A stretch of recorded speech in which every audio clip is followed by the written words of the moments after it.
solutions for the Palestinian people. The Palestinian people are arguably the most pampered people by international aid organizations. God damn it, Bobby.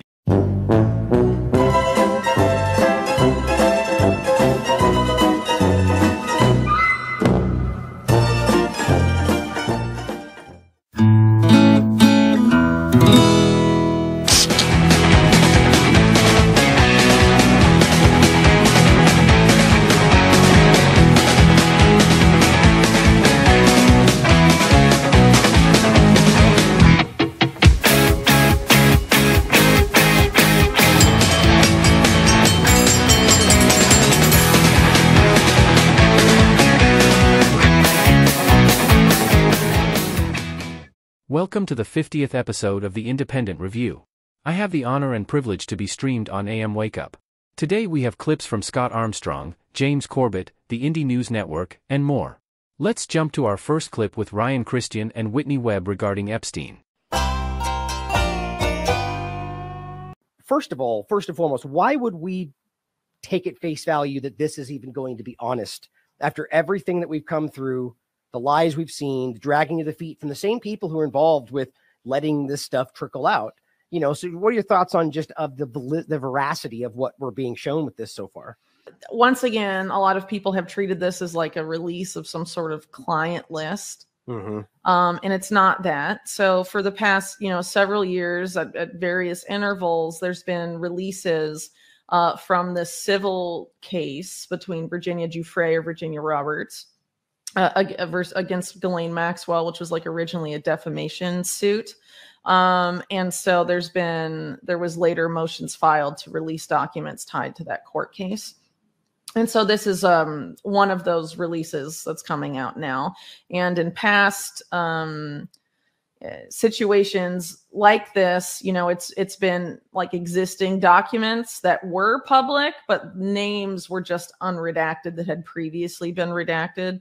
So my understanding of these documents is that it's a mix of that and some new stuff that came up in like discovery or interviewing witnesses and stuff like that hadn't previously been publicly released. And so a lot of the names around that suit are already known even before any sort of like the removal of redactions took place, because Virginia Giuffre commonly speaks to the media and is, she generally has named some names at least pretty consistently, like Alan Dershowitz.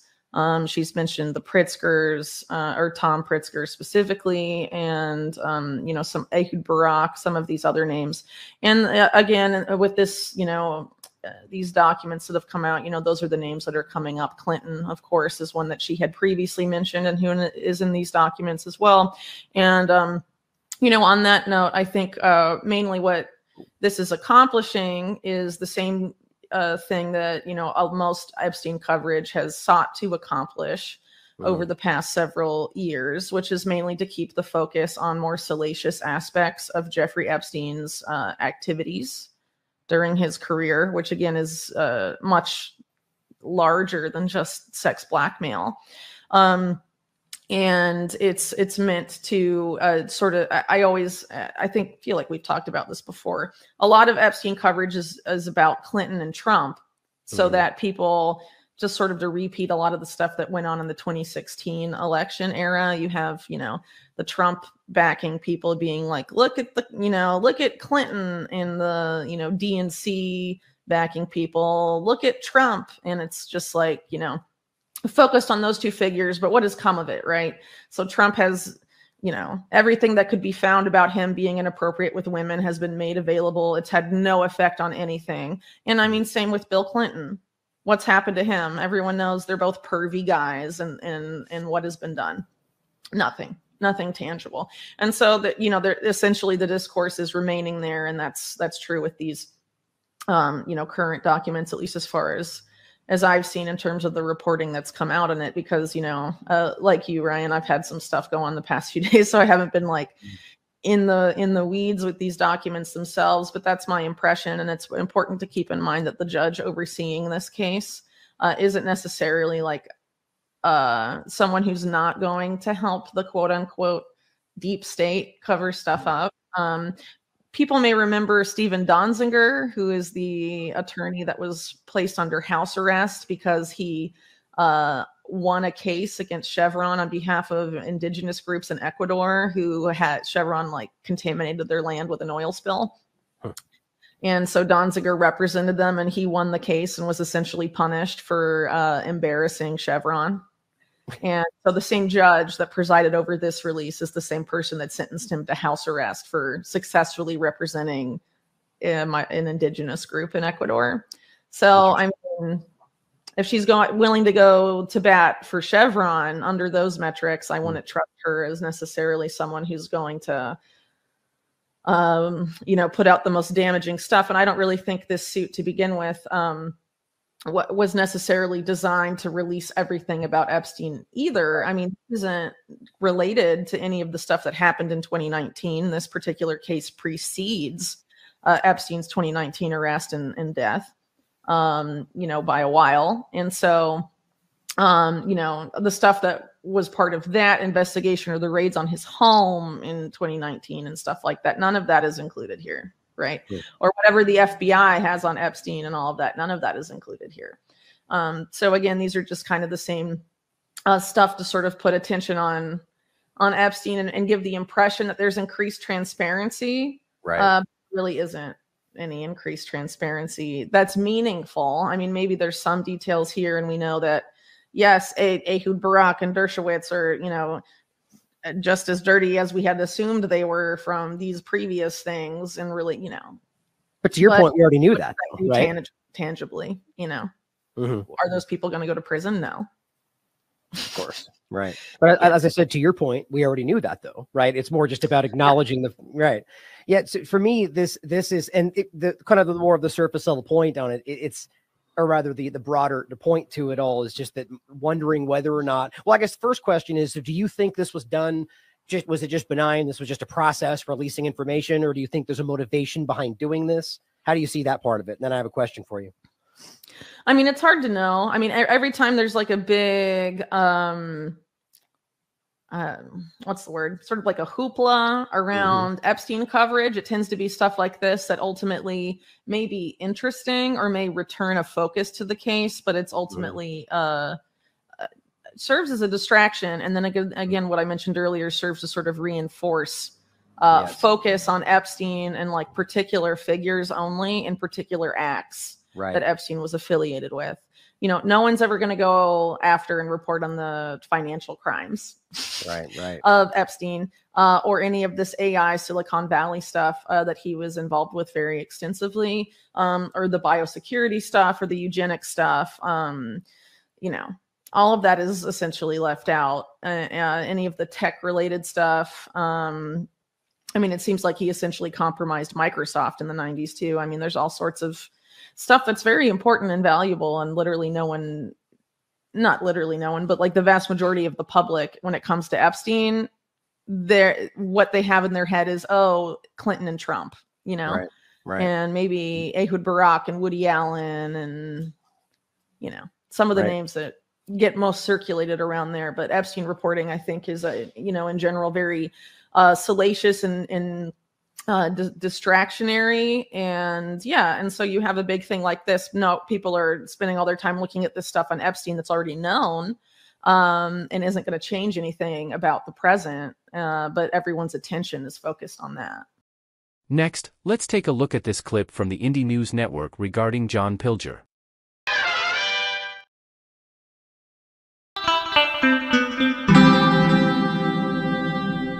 Who are these people? Rip John Pilger. It needs to be talked about, though. Yes, I wanted to bring this up only because I wanted to let people know who don't know why this is a sad story. So, but we'll start with the news. It was with great sadness the family of John Pilger announced he died yesterday, 30 December in 2023 in London, aged 84. His journalism and documentaries were celebrated around the world, but to his family, he was simply the most amazing and loved dad, granddad, and partner. Rest in power. Here's Indy, devastated to wake up to this news. John was a legend. So sorry to hear this. We gave him a much-deserved Indie Media Award this year. Condolences to his family. Roger Waters, John Pilger, I miss you, my friend. What a great man you were. We will carry you in our hearts forever. You will always be there to give us strength. Love, Roger. Max Blumenthal, John Pilger's documentaries are historically significant exposés of the cruelty and connivances of U.S. empire. I hope that's right. Yep. In which he gave voice to resistance movements still struggling for their sovereignty. Films like his 1983 Nicaragua, A Nation's Right to Survive, inspired my own work, as did the messages of encouragement and insights he sent me and my colleagues, unlike so many of his contemporaries who fell into a fog of liberalism late in life. Pilger's critiques of empire only sharpened with time. Sadly, he left us today, but his body of work will only grow more relevant in the cataclysmic years ahead. Jeremy Corbyn, I am deeply saddened to hear the passing of John Pilger. John gave voice to the unheard and the occupied in Australia, Cambodia, Vietnam, Chile, Iraq, East Timor, Palestine, and beyond. Thank you for your bravery in pursuit of the truth. It will never be forgotten. Glenn Greenwald, ripped to one of the most intrepid, independent, and stalwart journalists and documentarians, John Pilger. His longtime anti-imperialism placed him on the international left, but he was refused to be enslaved to them, arguing Hillary was more dangerous than Trump. One more point on John Pilger. He is seen as a left-wing anti-imperialist hero his whole life, but he saw through the scam of Russiagate and heaped scorn on not only the liberals but parts of the left who joined in this neocon CIA fraud, calling it a coup against Trump. Aaron Mate ripped to John Pilger, who tirelessly and fearlessly exposed Western crimes against the global South, a master at his craft whose integrity was unmatched. Miko Peled, who we've had on the show, rest in power. Shocked and saddened to hear that John Pilger is no longer with us. Kit Clarenberg, in 1984, John Pilger exposed how the SAS were training Pol Pot's forces so they had to flee. This is journalism, and this is what the British government is so afraid of people knowing. They're now effectively illegalized what he practiced. Rest in power. So, Claire Daly, total respect for crusading, fearless, legendary John Pilger. They don't make journalism like him these days, and the world is a darker place for it. Greatest tribute to his memory, take up the issues he championed. Free Palestine, free Assange, and hold power to account. Rip John. Low key underneath her. You can watch his important film here, which he leaves. Richard Medhurst, deeply saddened to hear of John Pilger's passing. He always fought against imperialism, whether in the Middle East or in Southeast Asia. By doing his job and telling the truth, there are not many like him left in this field. Anya Parampil, John Pilger's countless documentaries provided my blueprint for understanding the world, and I have always considered his style to be the standard in war reporting and news presenting. There truly was no one else like him, ripped to a true giant. Stefania Marizzi, rest in power. Caitlin Johnstone, another giant falls. Few have influenced, inspired me as much as this legendary Australian. We must all now strive harder and shine brighter to help fill the void he has left. Comrade Misty, this is horribly sad. So, I wanted to bring this, Care Bear. So this is from Kichi No. Hope that's how you pronounce your name. And you wrote the Pilger's rap sheet on the criminal elite. The head of the British Independent Television Authority once called Pilger a threat to Western civilization. High praise. Yes.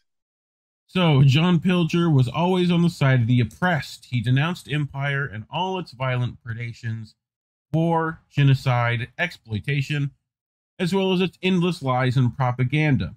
Till his death on Saturday, he fought tirelessly for the freedom of Julian Assange. In his last article, We Are All Spartacus, published in Consortium News, was a call to stand with the imprisoned publisher. We covered that on the show. You covered that. I also included in the description below the link to his last essay, which was published in Declassified Australia. Please go read that. So his filmography and writing is a rap sheet of the unceasing criminality of empire and capitalism. Arguably, giving him the best homage he could receive, Sir Robert Fraser, head of the British Independent Television Authority, once called Pilger a threat to Western civilization. Pilger was also prophetic. In 1970, he chronicled the insurrection of troops against the Vietnam War in The Quiet Mutiny. In 1974, and again in 2002, he spoke out that Palestine is still the issue, demanding that the occupation of Palestine should end now. He warned about Japanese militarism and revisionism. So, link to this article will be in the description below, and links to all these things are highlighted in that article. You can click them, go to them. I highly suggest you do. Here is a snippet of Palestine is still the issue. I think it's the trailer for that. So, let me play that. I made a film called Palestine is Still the Issue. It was about a nation of people, the Palestinians, forced off their land and later subjected to a military occupation by Israel. An occupation condemned by the United Nations and almost every country in the world, including Britain. But Israel is backed by a very powerful friend, the United States. So in 25 years, if we're to speak of the great injustice here, nothing has changed. What has changed is that the Palestinians have fought back. Stateless and humiliated for so long, they've risen up against Israel's huge military machine, although they themselves have no army, no tanks, no American planes and gunships or missiles. Some have committed desperate acts of terror, like suicide bombing. But for Palestinians, the overriding routine terror, day after day, has been the ruthless control of almost every aspect of their lives, as if they live in an open prison. This film is about the Palestinians and a group of courageous Israelis united in the oldest human struggle to be free.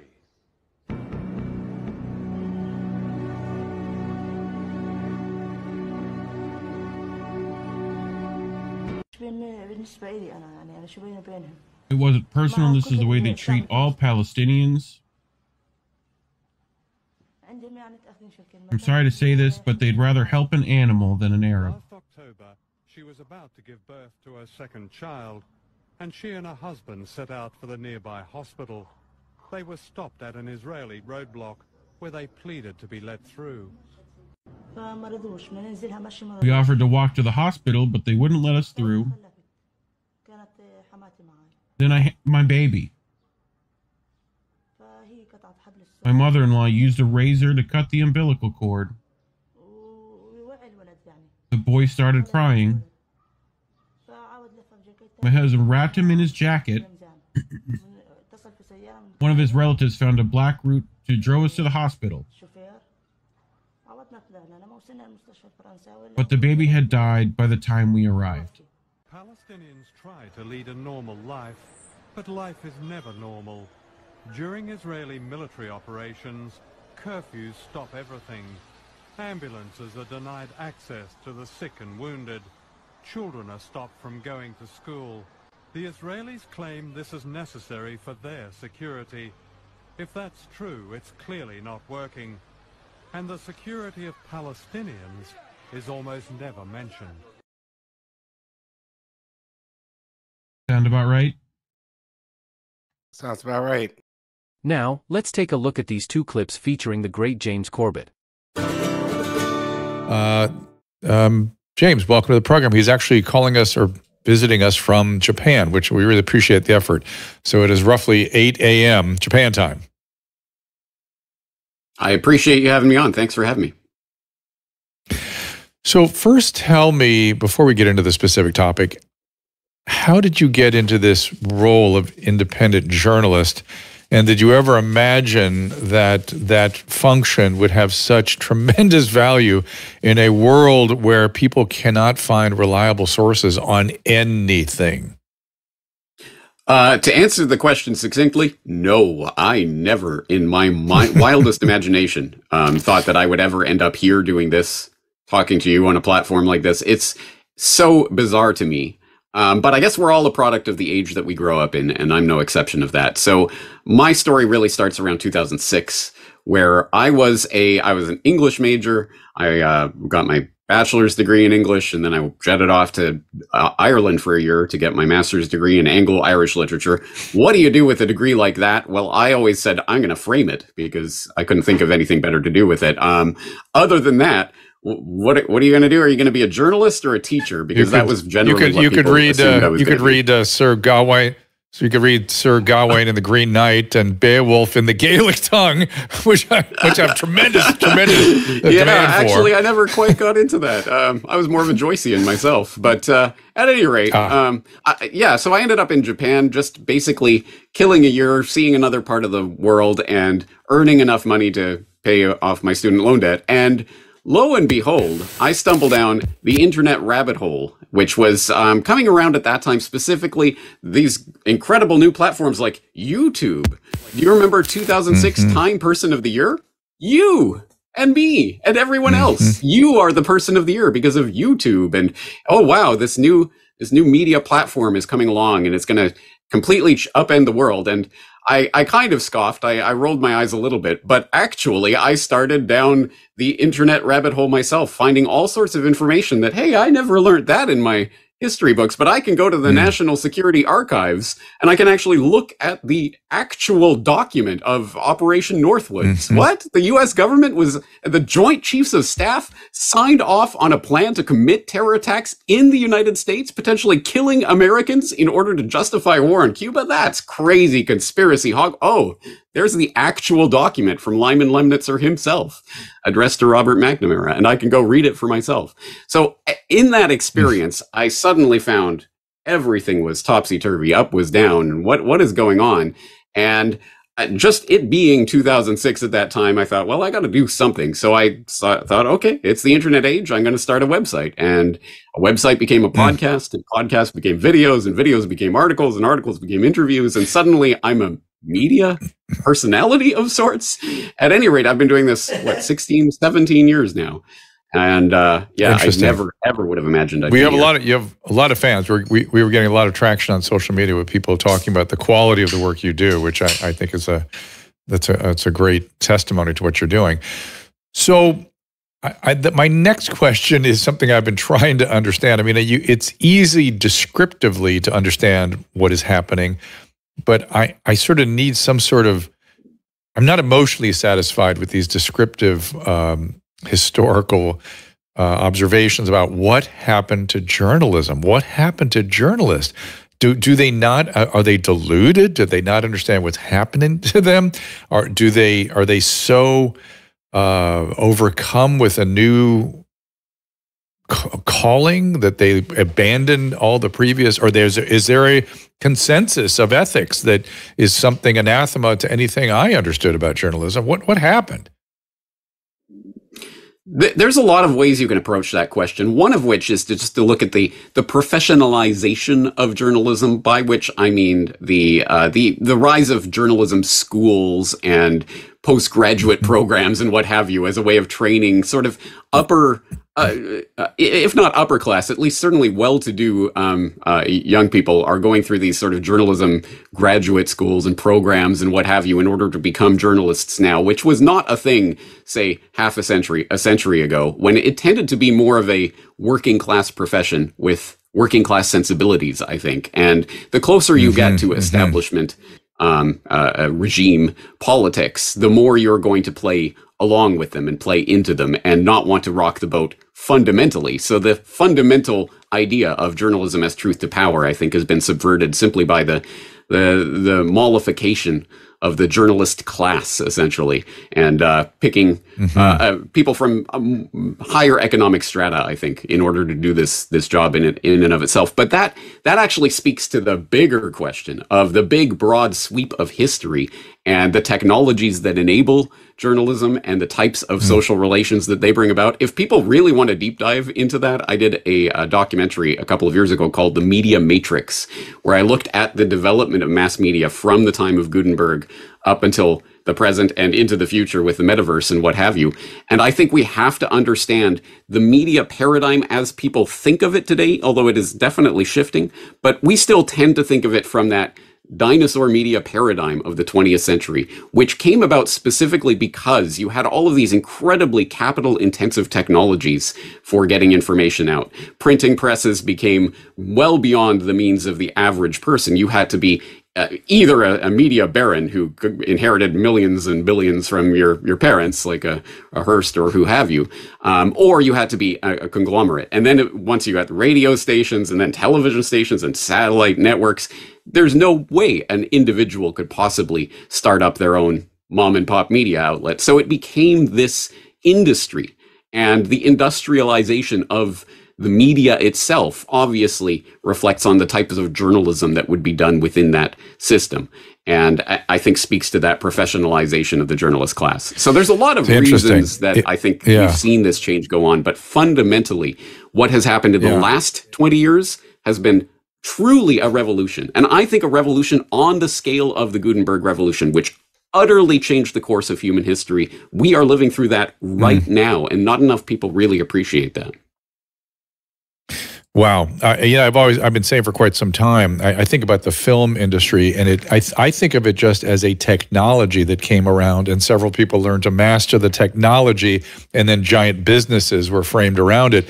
And it required an entire movie studio to do what I'm holding in my hand. I have an iPhone in my hand, and I have the power of a complete movie studio in my hand, and that has got to make a difference.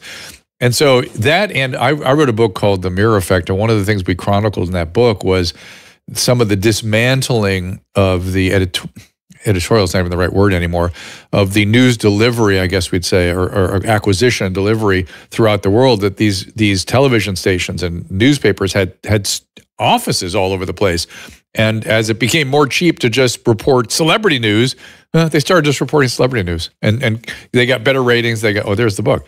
They got better ratings. They got more traction, and that was the end of sort of on the spot real news. But to be fair, I mean, there's so much going on with citizen journalists right now, anyway, that you can sort of get and who knows, you get a lot of information without needing an office or a what do they call it? We call one this an outlet for a news agency in another city or another country. What's the word I'm looking for, guys? Susan, foreign correspondent. Satellite? I know what you mean. Yeah, but the office. I can't even think of the name because they don't have them anymore. Bureau? What are you talking about? What bureau? A bureau out in another city. Sorry, I was on Rumble. I got you. So let's get into that specific topic at hand, which is Gelman amnesia. I'll let you describe what it is. I not only, let me just also add my sort of frame on it a little bit, which is not only do you read about topics you understand and know and realize how poorly they are reported, nothing is more astonishing than when somebody prints or reports something about you yourself, because it's never close to reality. So tell everyone about Gelman amnesia. All right, so this term comes from Michael Crichton. Yes, Jurassic Park, Michael Crichton, who was delivering a speech back in 2002 in California at a leadership forum. And he coined this term, and he explained it as saying, okay, look, it works like this. You open the newspaper to an article about a subject you know well, and it could be about, if you're a physicist, it's about physics. In Michael Crichton's case, it's about show business. You read the article, and you see the journalist has absolutely no understanding of either the facts or the issues. Often the article is so wrong, it actually presents the story backwards, reversing cause and effect. I call these the wet streets cause rain stories. Paper's full of them. In any case, you read with exasperation or amusement the multiple errors in a story, and then You turn the page to national or international affairs and read with renewed interest, as if the rest of the newspaper was somehow more accurate about far-off Palestine than it was about the story you just read. You turn the page and you forget what you know. That is the Gelman amnesia effect, as defined by Michael Crichton. And as you say, I think we can all understand that to some extent. Now, you being a media personality, me being a sort of media personality, we have had people write stories about us, and I certainly don't recognize the person that these stories are written about. That's not me. That's totally, you got everything wrong. That's right. But for the average person out there, I think everyone has experienced this. Whatever it is that you're into, whether you're in a particular profession or an industry, or whether you're just a really big fan of something and you know more about it than the average person, when you read some string reporter who just got assigned this as some sort of, the editor's giving him this project and he'll write his 1,000 words and whatever, move on to the next thing. They're not going to get things as accurately as you would be able to with all of your knowledge. And you see that, you understand that, and you can understand that if you're being empathetic to that journalist at that point, because it's just some string reporter who just got assigned this. He's not an expert in this. But exactly as Crichton points out, we forget when we're reading about something we don't know about, we assume that the person writing about it is an expert in it. That is a bad assumption because, anytime you look into it, it turns out not to be the case, right? In terms of being empathic about it, they have become evangelical and aggressive. So if you question what they're saying, they will attack and try to destroy. And that is what is disgusting in the present moment. That is absolutely unacceptable. It needs to be stopped with aggressive, firm hand somehow. And this can't go on. It just cannot go on. That's exactly the part right. It's one thing. It's one thing for this to be about Star Wars or something. You're a big Star Wars fan, and someone writes some article, and they got it all wrong. Okay, that's one thing. But when we're talking about true world-changing, life-changing, incredibly important subjects that go to the heart of who we are as a society and what is happening in the world, and then we get gaslit by the same people who are telling us outright demonstrable lies that, no, you're crazy, and you're weird, and you can't, why do you believe these things? That truly is galling. And I have to admit, my empathy does run out at a certain point when suddenly I'm being demonized for knowing more than the person who's writing about whatever subject they're writing about. I've stepped through kind of an interesting relationship with the press and media, and I'm wondering if it's being echoed in other folks. So I slowly canceled the LA Times when they became like absurd and wrote some terrible and lies about myself. So I was like, okay, that's done. I always loved reading the New York Times every morning, and then I saw them start to go south, and I reluctantly had to stop New York Times. Then I literally stopped watching the news because it was so full of inaccuracies and excesses. So I've gone from a sort of avid consumer to somebody who used news, or at least journalism, as a thought mechanism to try to understand things and think about things. And I've, in a stepwise fashion, abandoned all of it. Now essentially everything comes from social media, independent sources. It's just, you cannot trust what is out there. And it's creating parallel economies because people are tired of being sold goods by companies that seem to hate them or disdain them.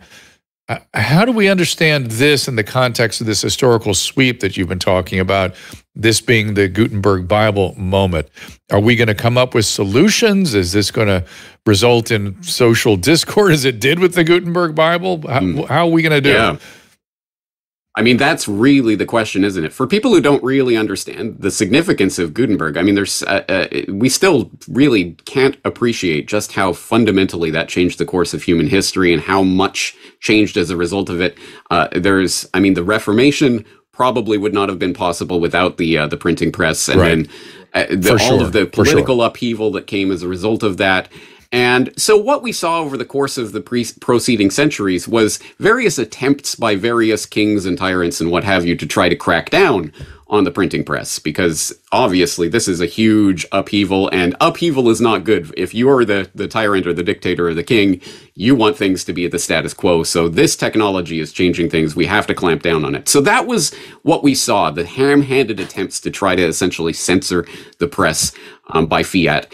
That the kings, for example, in England, you had various laws that came in the 17th century that you had to be licensed to run a printing press, et cetera, et cetera. So there were various ways that they tried to clamp down on it, but that didn't quite work. And obviously, I think, for example, in the American Revolution, it was the pamphleteers who truly changed the course of the American Revolution and got people to understand that they were going through a revolutionary moment. No, this isn't some civil war within the British Empire. We are in a revolution, and it was Thomas Paine and common sense completely, utterly changed the American mindset, and who just some guy with just access to a printing press. So you can put the cork on the bottle, but it's going to come off again. But I think the 20th century, the consolidation of the journalism enterprise into this industry, this multi-billion-dollar industry by these mega corporate institutions, that was an even more effective way, essentially, of not controlling the press in the sense that you need a license in order to print something, but simply making it out of the reach of the average person. So you have these editorial gatekeepers. And what we have seen over the past 20 years is that cork coming off, because suddenly average people like me sitting in my room in Japan can suddenly start this podcast that's being heard by ultimately millions of people around the world. What on earth is going on? And that is the revolutionary side of this, because what we saw 500 plus years ago with Gutenberg and the complete revolutionary change in society that took place, we are starting to see what that could look like in the current era. That's not necessarily always an unfettered good for everyone all the time and yay, happiness and Shangri-La, but at any rate, it does get us closer to actual communication and actual spreading of knowledge and ideas and actual discussion, which is anathema to the status quo. So we're starting to see the same types of things the kings of old did to try to clamp down on the printing press. We're starting to see the establishment rallying around clamping down on the internet. And so now we get, no, things aren't true or false. Now we have misinformation and disinformation and malinformation. And what is malinformation? God. It is true information that is upsetting to the status quo, essentially, that makes the establishment unhappy. And you have the actual Department of Homeland Security in the United States warning about malinformation as terrorism.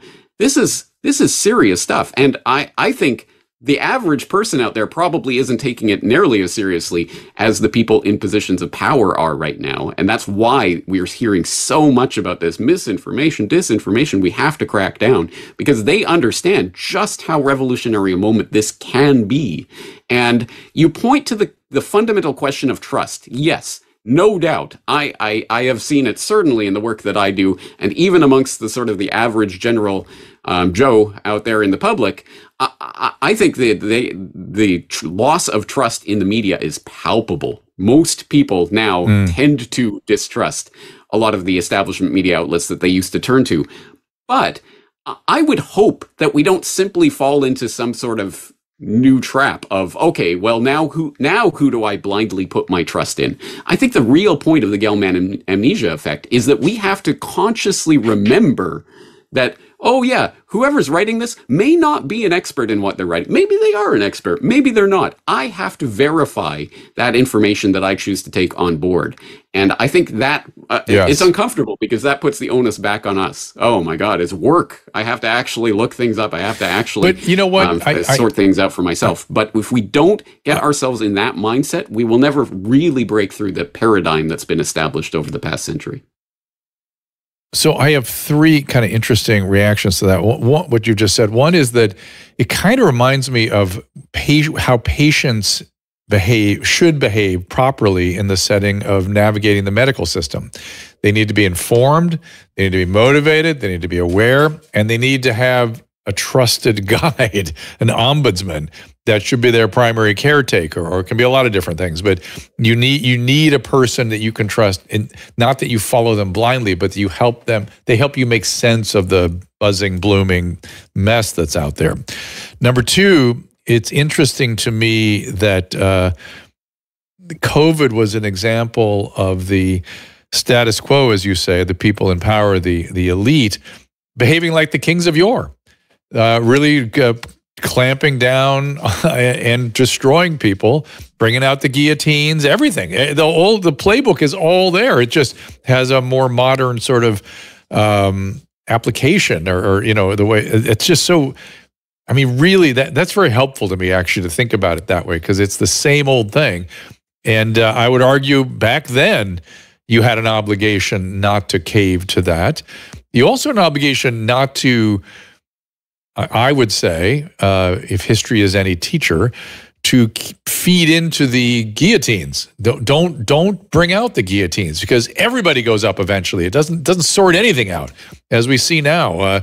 We have guillotines now related to plagiarism. We had guillotines related to having an opinion about COVID. There's guillotines about everything, and it's still going. It's going to go for a while.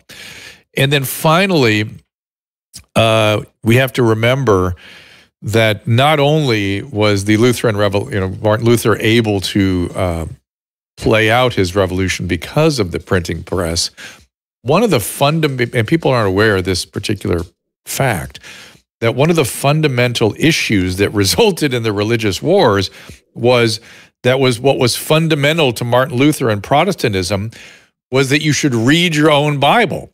And they were being printed at a very high rate, so you could get access to a Bible. That's thus the Gutenberg Bible is such a sentinel phenomenon in this story.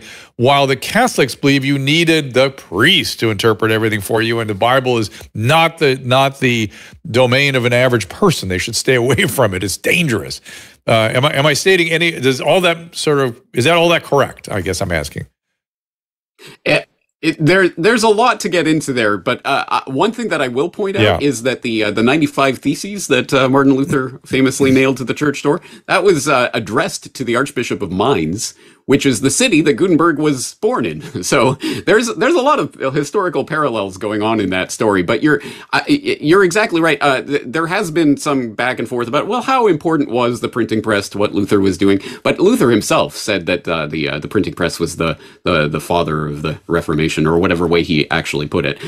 Certainly, the idea of an average priest in the middle of nowhere, like, who's this guy, suddenly being able to start and ignite this conversation that ultimately upends an institution that's been around for more than a millennia and has such power, that truly is a revolutionary moment. And I think we can all understand what that looks like. And as you say, what we're experiencing now is essentially the same, if not the same thing. It's a very markedly similar thing that is playing out in the modern application, in the modern context. So what are the kind of the same establishment institutions that are preparing to fall in the way that, say, the Holy Roman Empire, the Roman Catholic Church? What is the parallel going on today? Well, we can see this in the reflection. For example, something that would have been absolutely laughed at out of the room. You're absolutely insane, crazy for even bringing it up a few years ago, that now people go, well, yes, of course that exists. Look at something like the World Economic Forum and their Great Reset. Yes, we're going to use this crisis of the pandemic as an opportunity, a crisis-tunity, if you will, to reset the earth and all public relations. And we're going to start these new institutions and establishments and all of this. I think what we're seeing is a combination of panic on the side of the people in the status quo, who understand that the populist movement, political movement, at any rate, of the last several years, is a true threat to their power and people's trust in those institutions. But also, unfortunately, along with that crisis moment comes the possibility, I think, for people who have an agenda to consolidate control and power, to move that agenda forward. And everything depends on the way that we react to this and the types of things that we do to either push this forward into that revolutionary phase or to simply acquiesce and well, I guess we'll just have to fall back in line and make sure that we're doing what we're told. And I don't want to say any misinformation, so I better not say anything at all. And the more that we shut up and basically allow these tyrants to do what they're going to do, well, then it's game over. Then they win. I was hoping to get your opinion. I think I got it, and I have a few more minutes with you before I wrap things up. What is preoccupying you these days? What are you concerned about?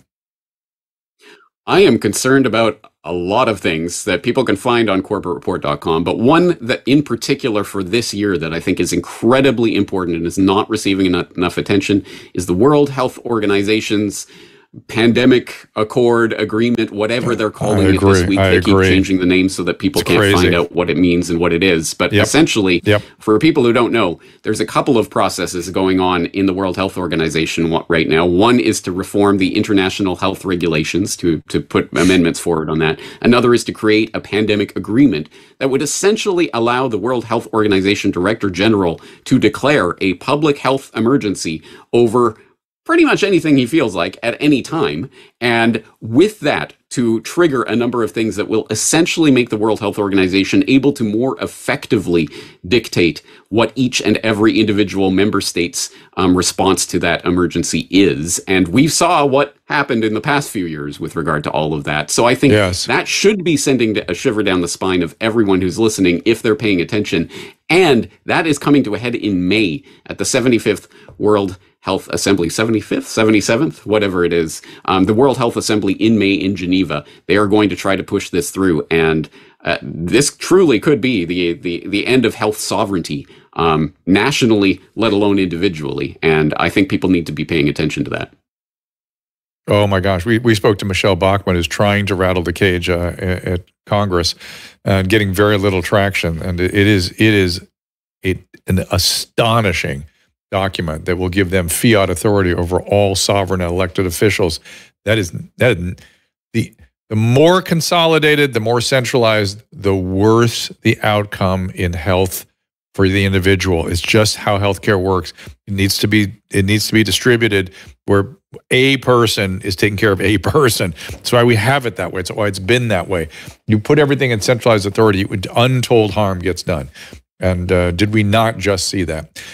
Well, listen, I appreciate you spending some time with me. I hope you'll give me a chance to catch you again. I know it's hard in Japan, but as things come up, I'd love to hear your thoughts about these things. I appreciate you having me on. Thanks for the time.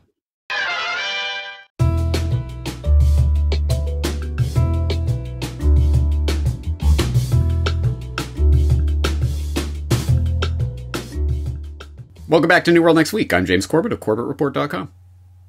And I'm James Evan Pilato from MediaMonarchy.com. In secret meetings, you plan and conspire to create a new order of which you aspire. We've got that poem, plus the Green Reaper threatens eminent domain. But first, White House says don't report on the Pentagon leaks. Grabbing this, of course, from the fine folks at antiwar.com. The White House on Monday warned media outlets against publishing information contained in the top secret documents leaked from the Pentagon and other U.S. agencies that have surfaced on the internet. Without confirming the validity of the documents, this is information that has no business in the public domain. White House National Security Council spokesman John Kirby told reporters, it has no business, if you don't mind me saying, on the front pages of newspapers or on television. It is not intended for public consumption, and it should not be out there, he added. The documents first surfaced on Discord, a messaging platform used by gamers and, of course, your members-only Media Monarchy community. And most appear to be authentic as the Biden administration is scrambling to control the leak. Kirby admitted that the administration has no idea if more leaks are coming. And then the next day, on Tuesday, Secretary of Defense and former Raytheon board member who awarded Raytheon $2.36 billion in government contracts in his first 3 months with Brandon. I don't know how much he's done in the 2 years since then. Secretary of Defense and former Raytheon board member Lloyd Austin vowed to turn over every rock to find the source of the leaks. Now, I can't say much more while the Justice Department investigation is ongoing, but we take this very seriously, he said.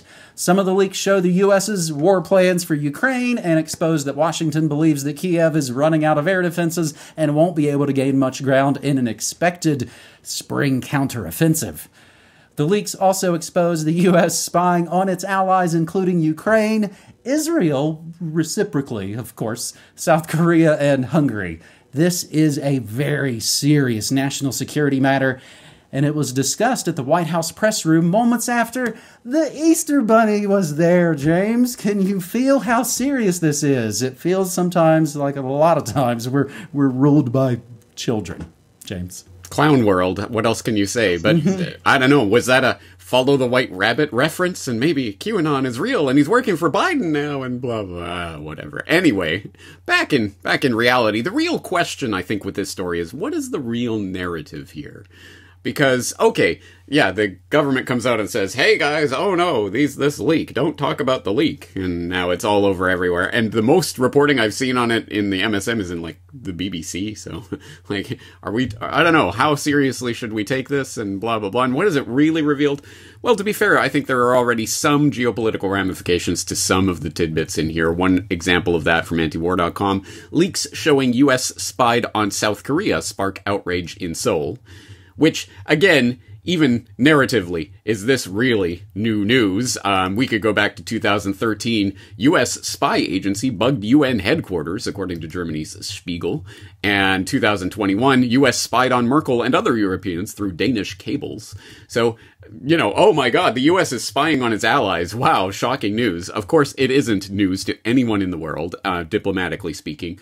But having said that, once it comes out, and it's out in the public domain, and it starts being reported on, obviously, at the very least, to save face, Seoul has to go, oh my God, you know, who could have guessed the U.S. would be doing this? And it becomes a geopolitical thing. So, presumably, they wouldn't want that out in the open. Neither the U.S. nor South Korea would want that to be released. So I guess there may be some reality to it in that sense. But then there are the other stories, like leaked document says Ukraine could run out of air defense missiles by early May, saying that, oh my God, they're running out of this ammo for these Russian air defense systems that they have.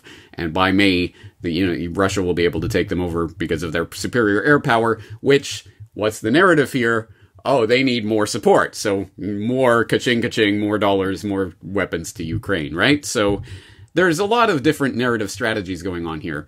But I think the important part of this is not necessarily what is contained in the leaks themselves so much as what the meta-narrative of the leaks will be. And, of course, what does this bring up the specter of? The Russian hacking boogeyman that we've been talking about for years now, and they're behind every corner, and we have to restructure the internet, and you're going to have to fingerprint and eye scan to get on the internet, blah, blah, blah.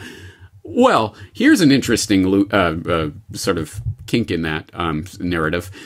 The Ron Paul Institute, which is not known for being, anti-Russian or, Russia boogeyman scare, in fact, being quite the opposite, has just published an op-ed by Thomas Lipscomb, why Putin may have exposed the U.S. NATO Ukraine operations documents, which is speculating, and it's total speculation, but speculating that, maybe Putin wants to justify the Ukraine operation, special military operation, don't call it a war, by saying, oh, look at these U.S. NATO documents talking about these things, rather than, it's not coming from me, it's coming from them. And to be fair, there are certain things in here that do point in that direction. Leaked documents appear to show NATO special operations forces are in Ukraine, as well as French and UK and, other specific cadres. So that is something that, again, shouldn't be surprising, but that the fact that it is coming out and is apparently, if not confirmed, at least being suggested by these documents, again, is not something that they would want out in the open. Also, leak shows Ukrainian SBU agents, that's the Ukrainian Special Service, agents attacked Russian surveillance plane in Belarus, which was originally blamed on Belarusian partisans, but apparently it was Ukrainian Special Forces. Again, something that Putin would at least be able to point to and say, see, they're doing these types of operations in third-party countries, So there's some aspect to that. But really, the narrative on top of all of this is going to be, oh my God, these leaked documents going out on this Discord platform. Oh my God, how are we going to crack down on this and make sure it never happens again? That's the reaction. Again, no matter what the actual story here is and who got leaked what by when and whether it's all real or all fake or some combination thereof, the reaction to this is going to be the real story. And I'm not holding my breath waiting for, oh, okay, guys, whatever. It's free speech on the internet. Let's go on. Obviously, there's going to be some serious ramifications for this in terms of national security.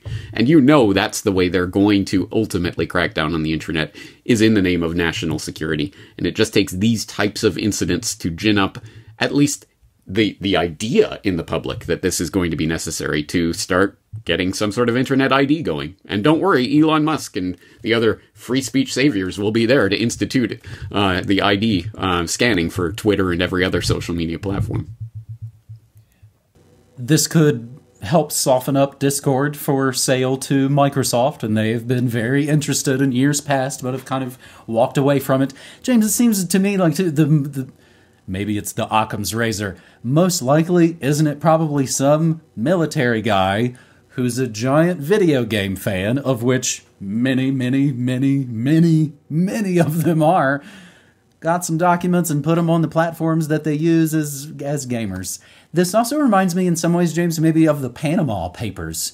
I've been playing, of course, I play classic Monarchy episodes, and the longer I've been doing this, the more interesting it is to play episodes from, say, this day in 2016 and see how illuminating it is. But it wasn't so long ago I was playing episodes, and they were talking about the Panama Papers, where again, it's a commercial for national security agendas, these big leaks. Again, it might fit into another way that conspiracy culture, as I've said for many years, conspiracy culture was eaten by mainstream culture, and they're selling it back to everybody because it's super popular box office. So the exciting stories of leaks, I think, again, they realize how these elements can be used and have been using them. It did finally just dawn on me there, James, the extra irony of the Justice Department investigating this, and we learn, we're spying on friendly nations. The Justice Department, of course, I never miss an opportunity to mention Danny Casolara's Octopus, the Justice Department that stole the Promise software and installed a backdoor and sold it to friendly nations so that they could spy on them. That's even sort of the publicly accepted version of that story. We will include related links over, this might be even a little more recent, James, over 100 more classified docs appear online. U.S. secrets from Ukraine to Middle East to China. We'll include that link to Zero Hedge as we conclude that first segment here on New World Next Week, episode 516. Our second story, rather infuriating, James, as the J.P. Morgan chief says, seize property to build wind and solar farms. The chief executive of J.P. Morgan has suggested the government should seize private land to build wind and solar farms in order to meet net zero targets. The hated Jamie Dimon, the long-standing boss of Wall Street Titan, who donates to the Democratic Party, said green energy projects must be fast-tracked as the window for averting the most costly impacts of global climate change is closing. In his annual shareholder letter, Mr. Dimon said, quote, permitting reforms are desperately needed to allow investment to be done in any kind of timely way. We may even need to evoke eminent domain. We simply are not getting the adequate investments fast enough for grid, solar, wind, and pipeline initiatives. Eminent domain is when a government or state agency carries out a compulsory purchase of private property for public use and compensates the asset holder. The proposal is unusual, especially coming from the longest-serving chief executive of a Wall Street bank, and could stir controversy as states in America seek to crack down on seizure orders. In Iowa, state legislators this week passed a bill that aims to protect private property owners from eminent domain use by carbon pipeline companies. Mr. Dimon said, of course, we haven't mentioned it in a couple seconds, the war in Ukraine was redefining the way countries and companies, of which, of course, there is no difference, the way they're going to plan for energy security. Mr. Dimon's comments also come as tensions between investors grow about how to tackle climate change. The banking chief also hit out against regulators in the wake of the whole Silicon Valley Bank collapse. He said that collapse and the government-engineered takeover of their biggest rival, Credit Suisse, risked undermining confidence in the sector. James, my confidence in them is just totally blown now. I'm so bummed out. Eminent domain, again, we'll include the link to Cornell Law. Eminent domain refers to the power of the government to take private property and convert it into public use, referred to as a taking. The pesky Fifth Amendment provides that the government may only exercise this power if they provide just compensation to the property owners. Just compensation. Yeah, like a donut for taking their clot shot.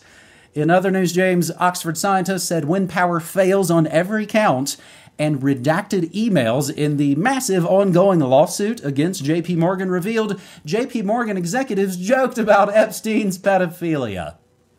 Pedo banksters threatened to take your stuff, James. That's the alternate headline. Yeah, that's the more accurate headline, isn't it? I'm glad you brought that story up, because that was exactly the one I was going to point to that's going through the news wires right now. Yeah, ha. Oh, that pedophile Epstein that we're dealing with. Ha ha ha. And just to follow up specifically on Jamie Dimon himself, I did mention it before, but the latest I've seen on this from a couple of weeks ago, Jamie Dimon will face questioning in lawsuits over JP Morgan's Epstein ties. So that's still ongoing, in case you'd forgotten about it during all the other banking shenanigans that are going on recently.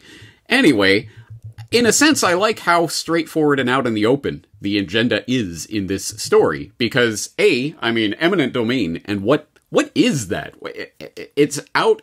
There's no hiding. There's no flowery language. Well, there is. Eminent domain is flowery language. But what is this? It's the government presuming, it literally says, we own this entire geographical area, including whatever land you own. Nope. If we come along and declare public use, we get to take it. Don't worry. We'll give you what we think is a good, just value in return for it. But it's ours. We own this land. So that is essentially, for anyone who wasn't paying attention, that is what governments truly believe. And then secondarily, so what is this whole green agenda about? It is about monopolizing the resources of the planet Earth. We own the planet Earth. We allow you peasants to live on it and graze on it and maybe, make some things from it, but we will collect our taxes. And when we want, we will take that from you for what we want. And wind farm, whatever, who cares, whatever. The point is we own it. And that's what the sustainable development agenda is about at base. It is a monopolization of the planet's resources for the exclusive use and enjoyment of the pedophile banksters and other people who presume to rule over you. That's what this is about. So I'll throw in a link to my What is Sustainable Development podcast, where I lay that out in excruciating detail, and the debt for nature swaps and all of these other things that they come up with. But this is the base level of the scam. They own the planet Earth. They allow you to occupy a piece of it for as long as they feel that will be productive towards their ends. And when it is no longer productive towards their ends, they'll come and take it away from you. You might remember the story from, that's right, last week. GMOs for thee, but not for me. The Green King and all of these things. It's just, the eugenics agenda seems to be a real major part of this whole, what do they call it, New World Order thing. As we will wrap up this New World Next Week episode 516 with one actually from a couple of weeks ago, but it is still definitely worth going over, as you just mentioned, James, how sort of plain it is, how much the mask has slipped, which I kind of laugh at, as that's appropriate since, of course, the COVID emergency show is now all over. This is not my hyperbole or my incessant editorializing. This is Nikkei Asia's headline. Trilateral Commission calls 2023 year one of New World Order. Dateline, New Delhi, as retired foreign ministers, ambassadors, CEOs, bankers, and academics gathered at the secretive Trilateral Commission's first global plenary meeting in India, perhaps the most influential individual sat quietly off to the side, listening. James Baker, director of the Pentagon's Office of Net Assessment, was not even on the list of participants at the Taj Palace Hotel in New Delhi, but his takeaways from the meeting could find their way into policies that shape the world. James, I fully assume that this guy, James H. Baker, gotta be related to longtime Bush crime family consigliere James A. Baker III, but I could not, in my show prep, I could not confirm that. Maybe some folks could help us out there. One particular speech may have caught Baker's attention, for it captured the essence of the three-day discussion. The Biden administration is trying to convince the world that this is this titanic struggle between autocracies and democracies. I'm skeptical about that, a speaker said. Instead, the world is fragmented, with countries, including the U.S., looking out for their self-interest, the speaker added. The Trilateral Commission is a non-governmental organization that seeks to deepen understanding between the U.S., Europe, and Asia. Back in the mid-'70s, they chose one of their members, Jimmy Carter, as surprise shock winner of America's next top president. They needed him to create Al-Qaeda with Brzezinski. The speaker, James, who cannot be identified according to commission rules, which might sound a lot like some of these other societies with secrets where all the biggest so-called elites sneak away to decide our future in secret behind closed doors. The speaker cannot be identified according to commission rules went on, quote, 3 decades of globalization defined as integrated, free market-based and deflationary has been replaced by what will be a multi-decade period of globalization defined as fragmented, not free market-based, but industrial policy-based and structurally inflationary. This year, 2023, is year one of this new global order. The Trilateral Commission held its annual plenary meeting in India for the first time, signaling the secretive organization's interest in the world's most populous country, of course. Created by David Rockefeller 50 years ago, in 1973, the Commission sought to bring the rising economy of Japan firmly into the West. Today, of course, like a NATO or something, it's expanded to include members from South Korea, India, Southeast Asia. Another hot topic, this is interesting, this is where it gets really good, James, of course, was artificial intelligence.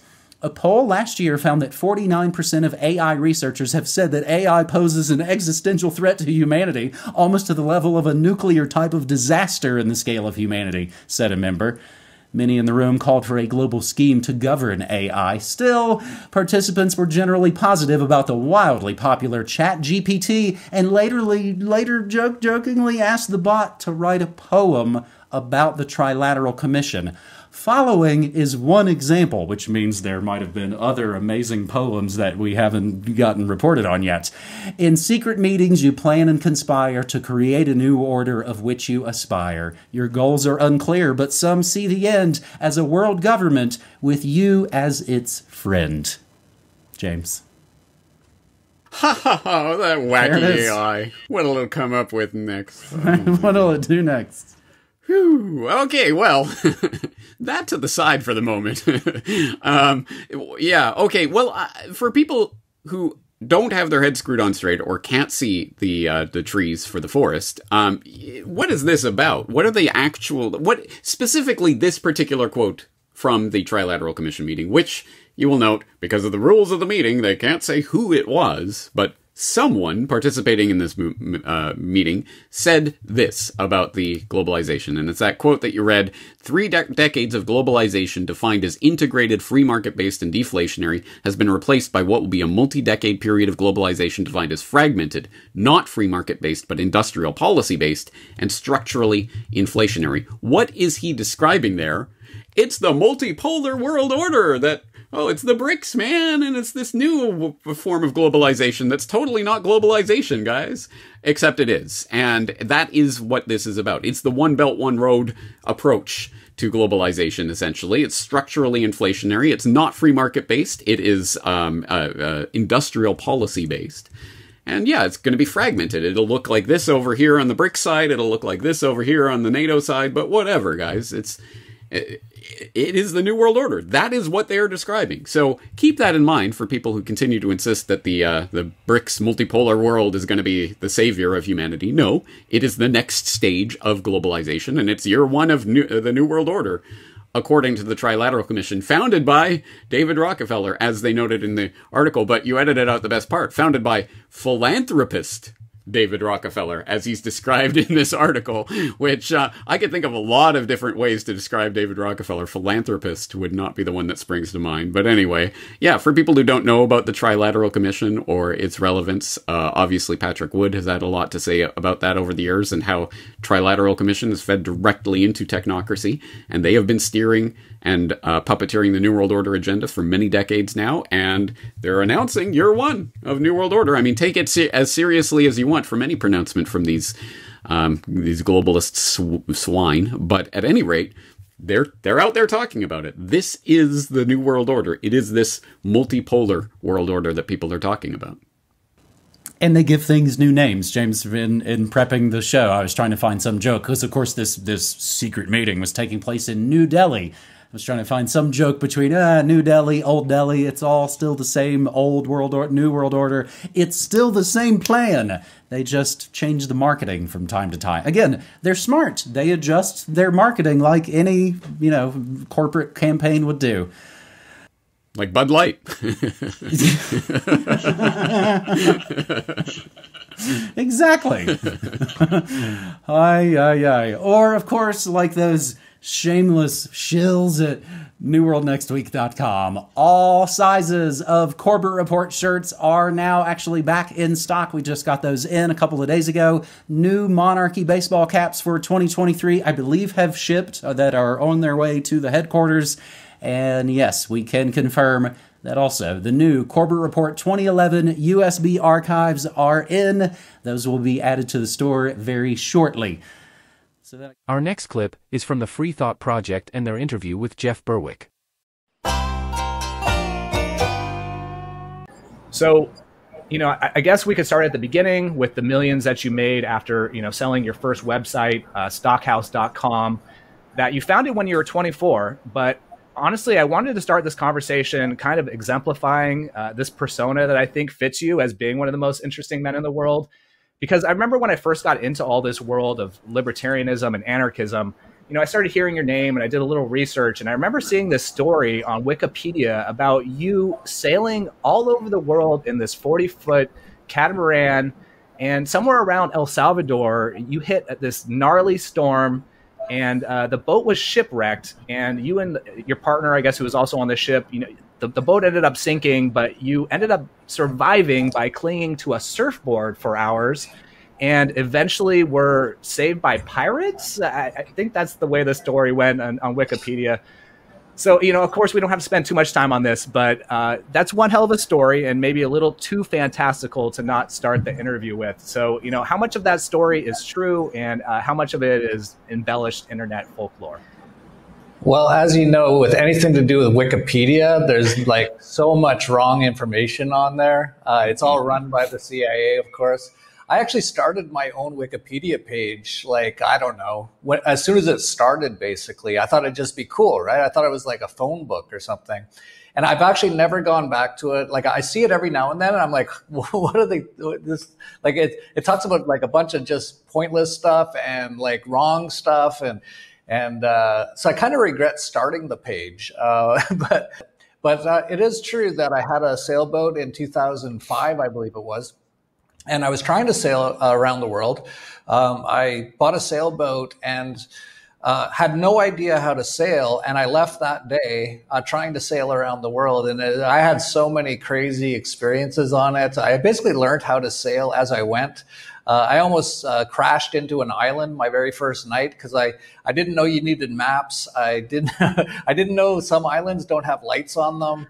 I was completely just clueless about it all. And that was actually the reason I did it. It was after I sold my internet company in around 2002, I decided to get a sailboat and sail around the world so I could see the world with my own eyes and not through the lens of the fake stream media and all the propaganda and all that stuff. And I ended up going to almost 100 countries. I sank my sailboat after only 3 countries. I only went down from I started in the US. I went up to Canada, which is the wrong way to go on the Pacific Ocean, by the way. Like 30-foot waves nonstop for a week and freezing cold. But I wanted to go there for summertime, and I got there. And then I went all the way down through the US. I was going to just sail through Mexico in a week or two. I ended up spending over a year a little less than a year in Mexico. Because I loved it so much. Every place I stopped, I'd stay for like weeks. And actually, when I got to Acapulco, I was totally the only thing I knew about it was The Price is Right in the 1970s. And you want a trip to Acapulco? And I thought, oh man, it must be like some tourist trap sort of a thing if it's on the television programming. And I knew nothing about it. I didn't know what it looked like. And I sailed into Acapulco Bay, and it was the most beautiful bay, one of the most beautiful bays I've ever seen. It looks like just a bowl of diamonds at night. And you wake up in the morning and just blue and green and red and just paradise. And I ended up staying for about 3 months at that time. And then I kept going, and I went down through Guatemala. And then I was trying to get to El Salvador, and I was trying to get to El Salvador, and we got in quite late, and they told us not to try to come in at night. There's shallow areas in the bay, and I did end up sinking the boat in the most craziest storm I've ever seen. The lightning was going off every 5 a second, hitting my mast. It was just surreal. It was like being in a washing machine with lightning for a couple of hours. And then the boat finally got a hole in it from smashing against the bottom so many times. And actually some sailors came out and saved us. They weren't pirates. They were just... we actually tried calling the El Salvador Navy, which I couldn't believe worked. I couldn't believe this back in 2005 on one of those Breaking Bad flip phones, and my ex-girlfriend at the time, she was my ex-girlfriend, but we were kind of just friends then, and she wanted to go on this beautiful sailing trip with me, and it turned into just a total nightmare. And she had a flip phone, and she said, call the Navy, and I'm like, your flip phone never works anywhere in the world. It always says no service, emergency only. And she said, this is an emergency. And she said, call 911. I said, we're in El Salvador. They don't have 911 in El Salvador. So I dial it, and someone answered, and they said, 911, 911, how can I help you? I didn't speak Spanish, but they spoke enough English. I told the Navy guy where we were, and he said, I don't know what you want me to do about it. And I said, why? And he goes, we don't have any boats. And that was it. And I threw the phone in the water because I was already up to my neck in water, and we started kicking in on my surfboard. And then a bunch of private sailors, the free market again came to the rescue. They'd heard our Mayday calls on the radio. And that actually was probably the best I've ever felt in my life. That entire experience and afterwards, especially with the adrenaline and the, just being saved. And I wasn't scared that we weren't going to be saved. We were only about a mile offshore. I could have just kicked in on the surfboard. But once we got to the shore, I felt like I was on ecstasy for a day. And then I decided actually after that it felt so amazing because everything I had was on the boat. So I had nothing. All I had was my shorts, which had a zipper on them. And I had managed to put my passport, my credit cards in it before I left the boat. And that's all I owned on Earth. And it was the most amazing feeling ever. So I said, I'm going to try not to own anything for a number of years, for as long as I can, and just travel the world completely spontaneously. And that's what I did for a couple of years. And I went, like I said, to about 100 countries. I go to airports and just ask what their next flight was. Many times I didn't know where I was even flying. I'd have to try to find out on the way. So many stories. I ended up making a movie with Jackie Chan in China and going to the premiere in Hong Kong with them. And it was just crazy stuff. And actually, that's one thing about living very spontaneously and going with the flow. Amazing things happen. Good points and fair enough. I think that's a very accurate assessment, to be honest. And correct me if I'm wrong, but a couple of years later, or again, maybe several years later, you ended up doing more of that world traveling with Luke Radowski. I remember seeing videos of you guys traveling all over the place. I could only imagine there's one hell of a learning curve, just setting your foot on a sailboat and just going and trying to learn how that all works and how it all operates and everything. And it very much literally, sink or swim. So I guess you maybe did a little bit of both there.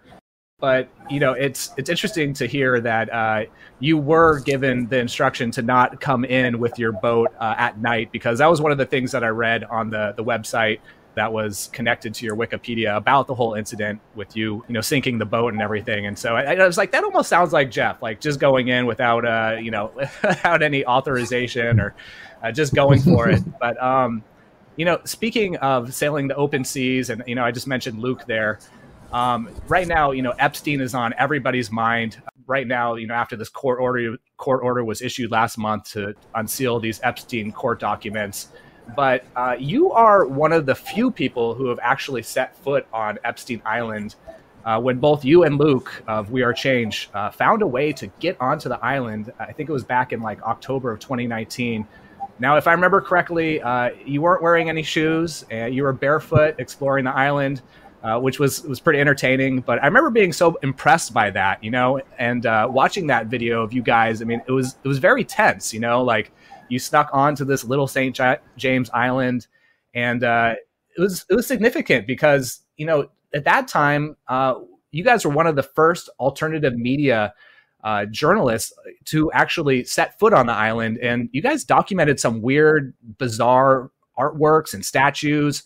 And, Epstein Island was actually sold last year, and it's likely going to be, stripped and renovated. So it's certainly important that you documented all this and everything that you saw.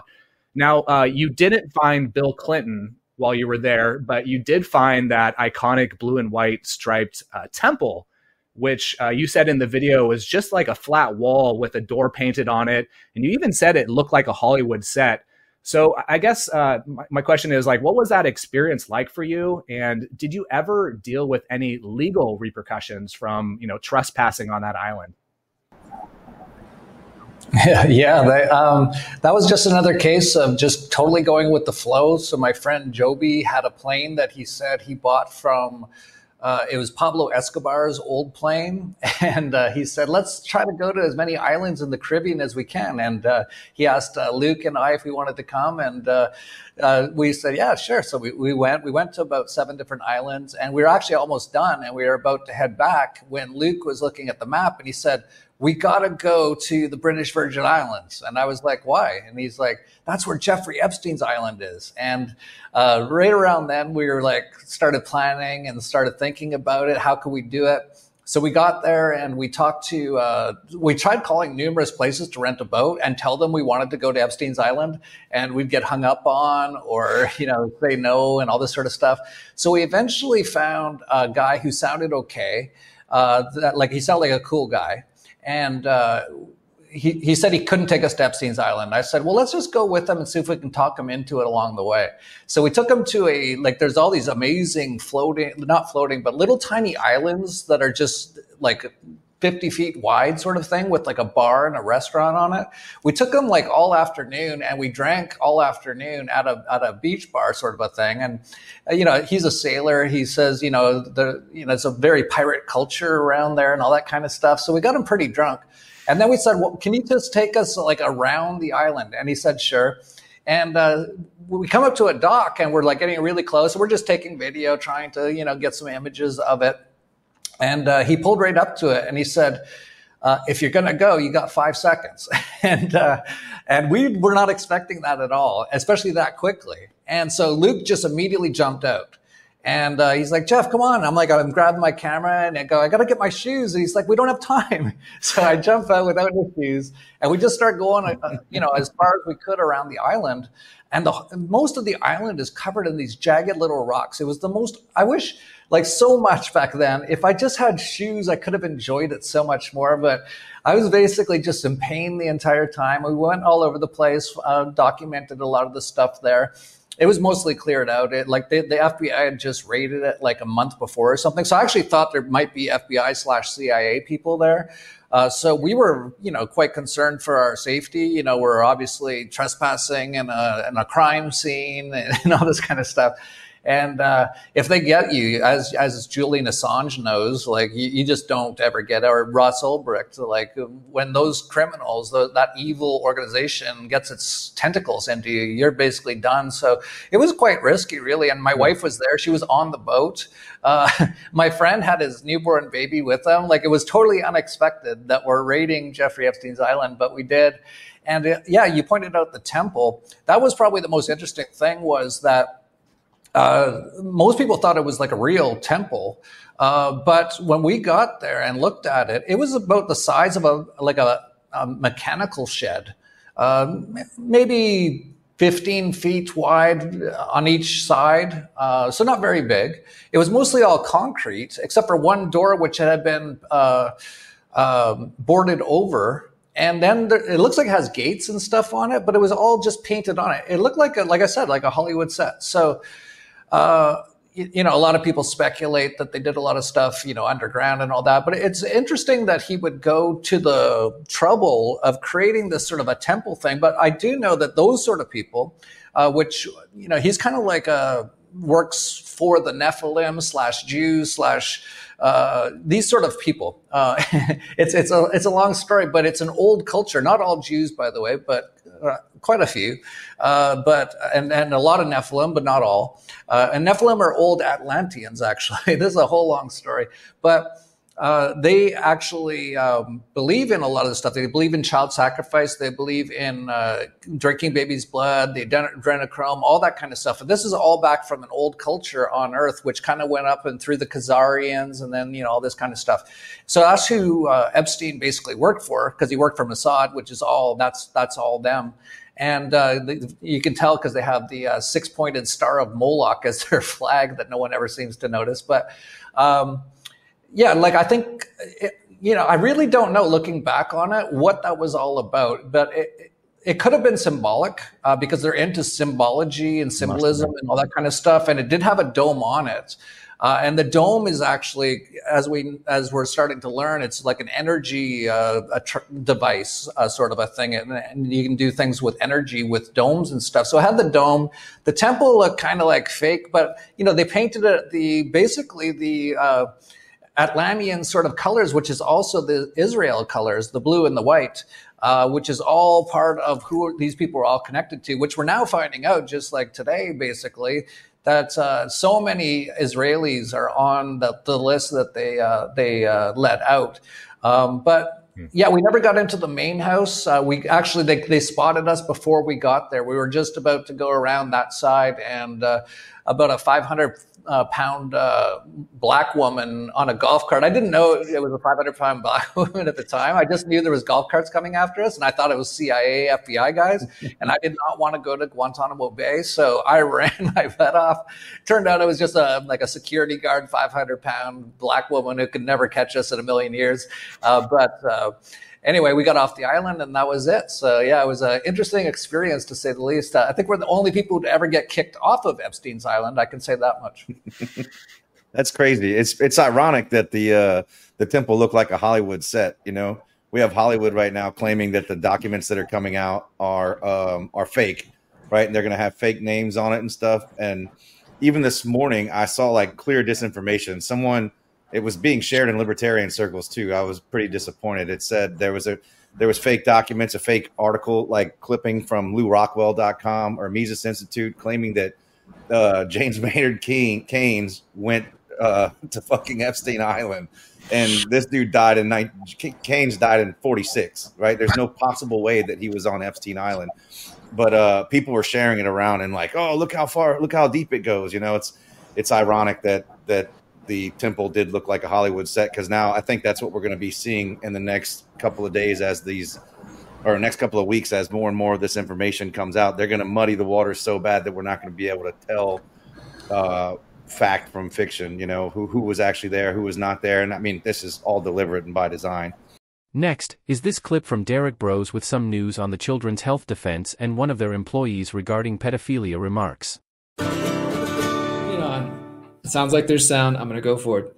So the title of the video, as you can see, is Employee of Children's Health Defense Accused of Pedophilia. I didn't put the title, spell it all the way out, but That's what we're talking about now. So I want you to go to theconsciousresistance.com. This is my website. This is where you're going to find the show notes for what I'm going to talk about today. And I want to make it clear, I'm about to talk about a employee of somebody who I believe is still employed by Children's Health Defense. You guys know Children's Health Defense, Robert F. Kennedy Jr., it's his organization.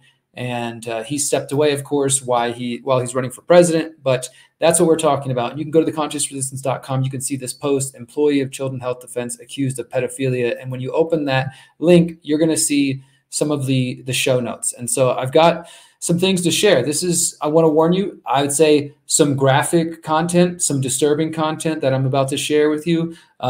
Maybe it's jokes. Maybe it was just a teenager saying some crazy things. I can personally say when I was a young teenager, I was very anti-religious, and I like to make really edgy, crazy statements about religion, F God, or this or that thing, because I thought I was being cool. But I never joked about these kind of things. So I can understand on one hand the idea that you might make some jokes that are a little bit crude and then later regret them. But I'll let you guys decide. So let's go ahead and dive into it. Now, what's happened is the organization known as COVID-19 Update, COVID-19 Up, started as a Telegram channel. They have a Substack. And full disclosure, I know the people who run the channel. This is how I first heard about it. They decided to release this article here a couple days ago, January 7th. And I want to be even more full disclosure. I was first alerted to this information that we're about to share, these tweets, a year ago. This information has been known sort of behind the scenes by different people who have been asking questions about what does it mean that an employee of Children's Health Defense, Riley Voyevich is I think how you pronounce Riley's name, what these tweets that she made when she was younger, what they mean, if anything, as well as a music video that's got the pedophile symbol in it and just different things going on here. So this information has been kind of out in the public, not totally public, but behind the scenes, people have known. COVID-19 Update finally decided to publish it, and now that information's out, and I decided that it's worth talking about and that we need to have a discussion. Some people have reacted very strongly to this one way or the other, some saying, hey, this is nothing, this is an attack on Riley, she was just a young person making jokes, and this is stupid, it's a waste of time. And I want to make it clear, this is not an attack on Riley, this is not an attack on Children's Health Defense. I think they do great work. I've been invited to comment on numerous articles by some of their journalists. I've been on CHD Good Morning. So I appreciate them. I support their mission to defend children and defend children's health. And that's why this is so important, because if we have somebody who's employed by an organization called Children's Health Defense and they're saying these kinds of statements, even though, let's start off with this, these statements that we're about to go over were done a decade ago, 2011. The timeline seems to be from 2011 to about 2017. Riley, who is a production manager of Children's Health Defense TV. That's how I've interacted with Riley. I've met Riley in person. I've talked to Riley whenever I was getting ready to do interviews. So again, I'm fully aware of who she is, met in person a couple of times. But I was also aware that these tweets were kind of in the background. So they've been known for a year, and they only recently were, I believe, taken down or hidden. But they've all been screenshotted. There's even more than you're going to see here. So this article makes it clear that the writer says, our main concern is always for the children, the potential victims of pedophilia and child abuse. Our second concern is that the good work of CHD could be tainted by employing someone who believes these tweets about raping infants are acceptable on Twitter, even as a 16-year-old, all the way from 16 to 21 years old, under the same handle that she uses to represent Children's Health Defense, which is, you can see Spy Riley Voyevich. This is April 13, 2012. Around this time, I think Riley would have been 16. And we're going to go more into her background in just a moment. 10 things I find attractive, she titles this tweet, and it's a little baby with her tongue out, age 16. Oh my God, my family just walked in on me giving my infant cousin a BJ. May 26, 2012, at the age of 16. I don't care if you're 8 years old, or that you're my son. You'll lick my pussy and you'll like it. Age 16. Just put a new. I'm going to read these all, so I want you guys to be aware. There's going to get worse. Just a new screen. Got a new screen projector on my phone, and I'm having an orgasm typing this right now. It's smoother than my 8-year-old sister's vagina. Me after rubbing Vaseline on my daughter's wet clit, and it's a picture of what's his name, Newt Gingrich, I think. Hey everyone, check out this baby I just fucked. February 25th, 2012, and there's a picture of a young little girl there. Don't know who it is, but it's from her account. And there you can see it right there. Oh my God. Okay, this is a tweet responding to somebody. Oh my God, I know since he's married, let's be pedophiles to his infant son. He's probably hot already. Apparently, raping infants is frowned upon in this state, age 16. I'd suck Stewie Griffin's baby dick any day. 30 things about me. I really want to get into child pornography when I'm older. Rape without incest is like Christmas without presents. I'm a little short on kidnapping infants quota this month. My baby doll forever. I don't care if it's considered pedophilia. Me after masturbating to my kids eating bananas. My mom does this one prissy face sometimes and it makes me want to rape infants. Oh wait, I always do that. Now this next one here, this is a picture of a young Jeremy Lafredo. Some of you might recognize him. He's worked for Rebel News. He currently works for the Gray Zone, which also, again, I think Rebel News and Gray Zone have both done great work. I think Jeremy's an amazing journalist and does some great work. But it turns out that Jeremy and Riley both come from New Jersey, the same area, and were good friends during their teenage years, and probably still are friends these days. This was April 2012, so also Jeremy would have been about 16 years old here. And there's more to this. I'm going to show you a couple other things. Riley is a musician. She put out this video in 2020 called The Oath, and it's got some, references to, it looks like a dark, creepy video. She says it's like satire. We're going to show you her statement in a moment. I want to make that clear. Riley did respond, CHD did respond, and they gave me that statement today. We are going to be going over those in just a moment because I did the work of a journalist and I actually contacted them once this story was broke here on COVID-19 Substack. So you can watch this video and decide if you think it's just art and maybe that's an artistic reference to the pedophile symbol. Maybe it's something else. As mentioned, Riley's good friend is Jeremy Lafredo, who works for the Gray Zone, and he's worked for RT. He works for Rebel News. Well, this guy, Jack Posobiec, who is not somebody I support, I know he's like a super right-wing guy and Trump supporter, and I'm sure maybe we agree on some things and probably disagree on a lot. Well, he actually found out about Jeremy's tweet somehow a while back and tweeted this February. So a year ago, he found Jeremy's tweets and he screenshotted here and said disgusting. And this tweet was seen by 822,000 people at the time. And this is a tweet from Jeremy at that same time period, 2012, when he would have been about 16, saying, bitches better put a muzzle on me because I want to kiss every single one of those 8-year-old girls on their no-no spot. And then, after that, he blocks Posobiec, but they have like all these different tweets. Let me open this up. They have screenshots of other tweets that are kind of disturbing from Jeremy as well. It's kind of hard to see them on this screen, so you guys probably won't be able to really see it, but you can find this linked in the video you're watching, wherever you're watching, or go to theconsciousresistance.com right now and you can see I have these this linked. Okay, so here's a little better shot. Hope my mom doesn't come in. If she does, I'll fuck her. Where is my phone? Inward. Want to suck my D, you little cunt. Just a bunch of stuff here. And some of this is just like, okay, he's just being edgy. This is not all of it is related to the pedophilia claims, but there are things talking about 15 things girls hate, getting fucked against their will. Haha. Hashtag rape. Hashtag so fun. So, I mean, this is just, it's weird. It's weird, right? At the very least, it's weird stuff. And the fact that Riley, who again works for CHD and was tweeting all these crazy things from 2012, 2011 is the earliest one, to 2017 that we're seeing, the music video in 2020, and her and Jeremy are friends. That's where the concern is. So again, this is an attack on Riley. This is an attack on Jeremy or CHD, but it is me saying as myself, I don't know what you guys feel. I'll read the comments in a moment. I think this is interesting. I think it's worth talking about because not only if these people have been involved in some sort of abuse or were abused themselves, then there needs to be a deeper look at this. If it's just jokes, I don't know, you guys, it's up to you to decide, I guess, if you think it's just jokes, if it's appropriate or whatever, or maybe you think it's inappropriate, but you don't think it really matters these days. Everybody did weird things when they were younger. Look at this tweet from Jeremy.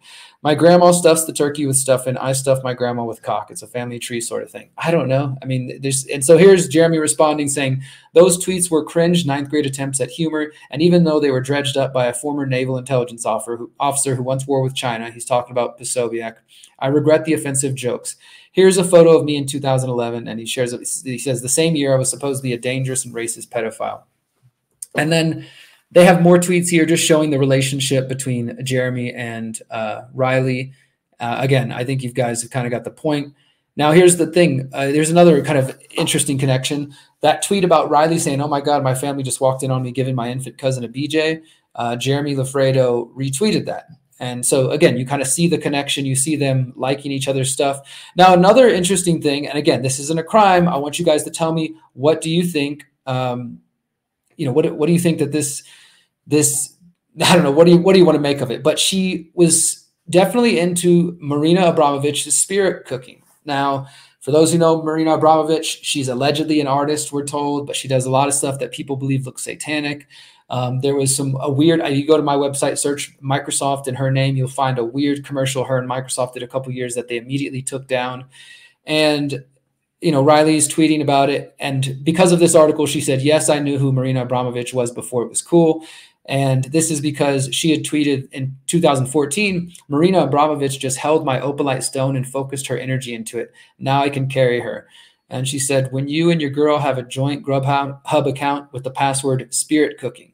So I just find that kind of interesting. She's joking about this sort of stuff. We're going to get into some other elements here. Now, one other interesting thing, look, here's Jeremy and Riley on a CHD episode called The Use and Abuse of Evelyn Young discussing child abuse. So that's, coincidence. I don't know what it is, but people are being invited to call CHD or to email them and see what they have to say. And Riley did release the statement here, and I'll show you just a second. She posted it on her Twitter account. You can see this. This is all linked in the video you're watching. But here's what it says. Here's her response. She says, exposed, freshman high schooler Riley tweeted unfunny jokes. That's all she chalks it up to being. It has come to my attention that someone has dug up old tweets from when I was a freshman in high school. Now, again, it wasn't just 1 year. We're talking about from 2011 to 2017. So we can show, and I'm going to show you her birth date in just a moment, that it was from 16 to 21 is what it seems. It has come to my attention that someone dug up old tweets when I was in high school in an attempt to frame me as a pedophile and dox me. What started as some sort of misguided paranoid crusade for the truth has now devolved into borderline harassment and stalking. These tweets are real, and I will own up to them. They are, of course, a ridiculous and childish attempt at crude humor. Looking back at them makes me reflect on the type of culture that society imprints on young and impressionable children. At the time, the figures I looked up to were people like Tyler, the Creator, and Sarah Silverman, who created a culture on Twitter to say the most outrageous, vulgar, and disturbing things. That is not to say it justifies my language. I am, of course, embarrassed these are being displayed. I have sat with them and accept full responsibility for the ludicrousness of my teenage words, which were said in a childish jest without forethought. I have sat with God today and asked for forgiveness for my words. It is He and alone He who can judge me for them. In a further attempt to perpetrate me as a part of an Epstein ilk conspiracy, they have dug up a music video called The Oath that I released 3 years ago. The video contains references to the shadow government secretly controlling the Democratic and Republican parties alike. I am still proud of the music video and encourage you to watch it and see for yourself.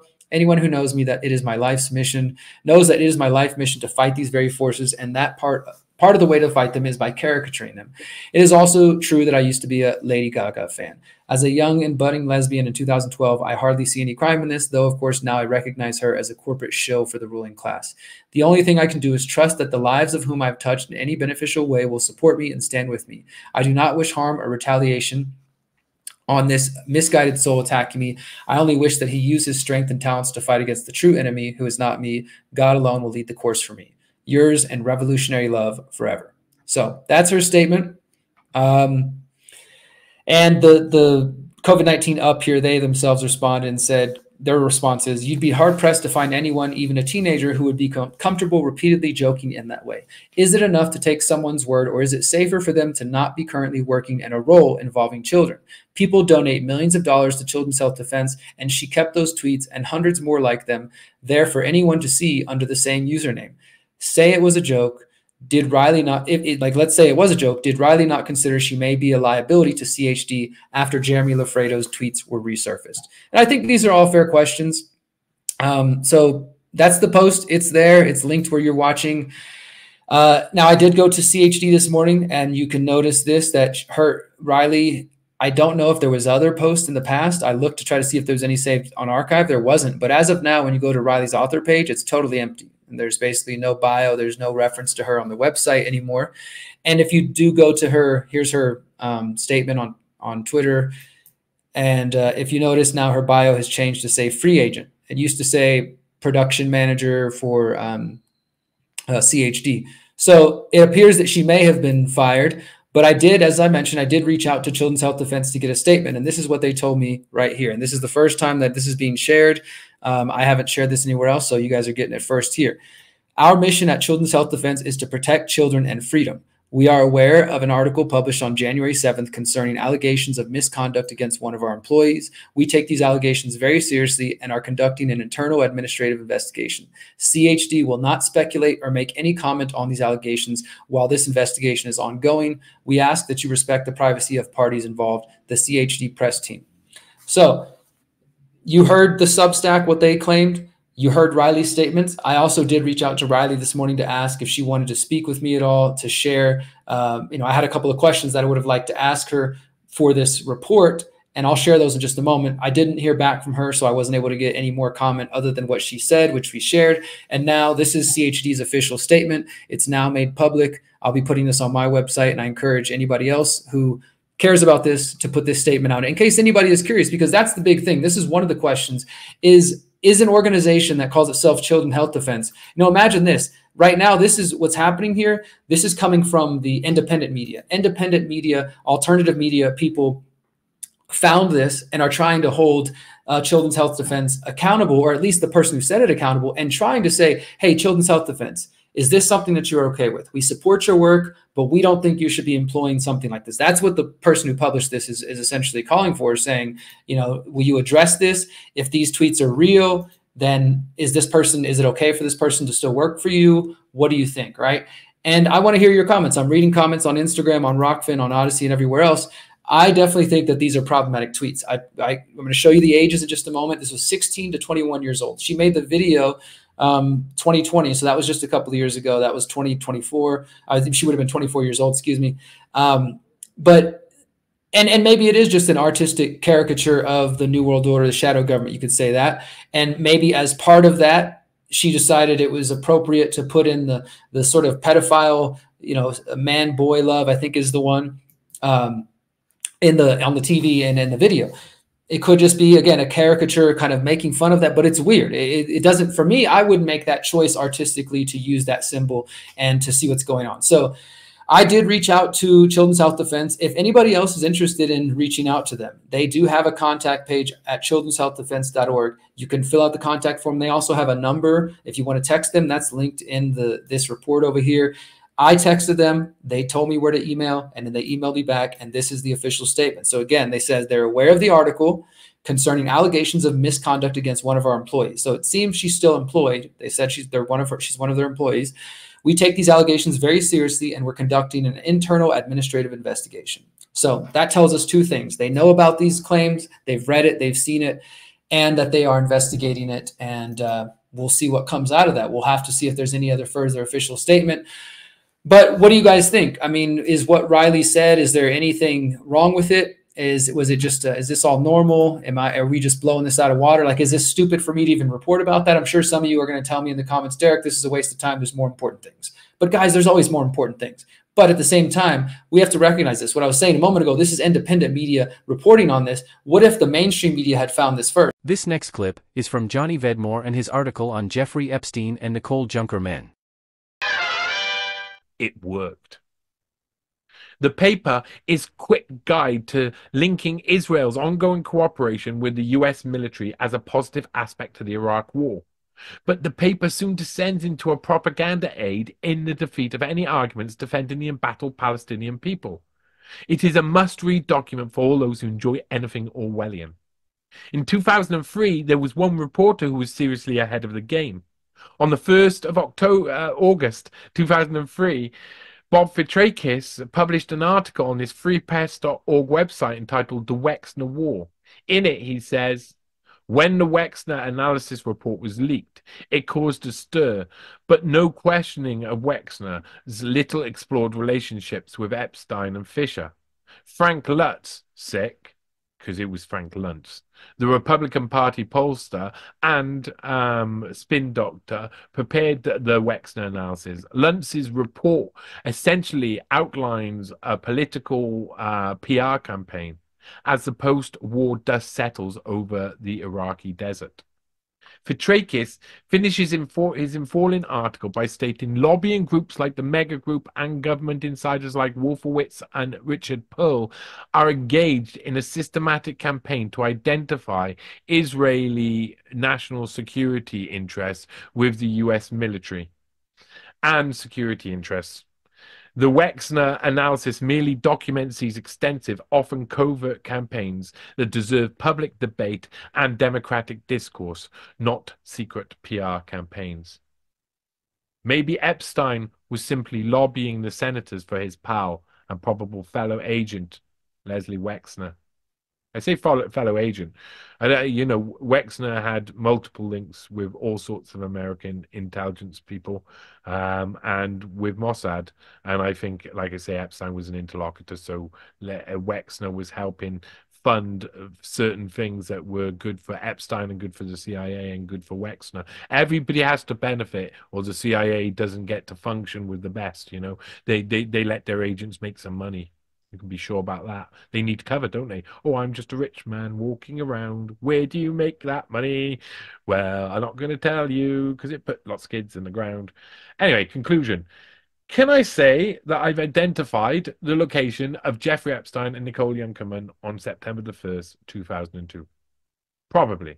I have no reason to believe that my source intended to deceive me. I found the person to be somebody who wished to get this story off his proverbial chest.